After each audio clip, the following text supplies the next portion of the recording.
महाराष्ट्र राज्याचे उपमुख्यमंत्री अजितदादा पवार यांच्या अस्थिकलशाचे दर्शन घेण्यासाठी आज वसमत येथील शासकीय विश्रामगृह या ठिकाणी खास व्यवस्था करण्यात आली होती।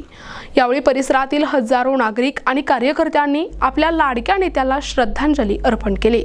वसमत विधानसभेचे आमदार राजूभैया नवघरे यांनी या अस्थिकलशाचे भावपूर्ण दर्शन घेतले।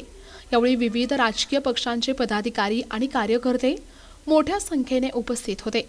यावेळी शासकीय विश्रामगृहातील वातावरण अतिशय शांत आणि भावनिक झाले होते। सर्व स्तरातील नागरिक आणि कार्यकर्त्यांनी एकत्र येत श्रद्धेने दर्शन घेतले आणि आपल्या भावना व्यक्त केल्या।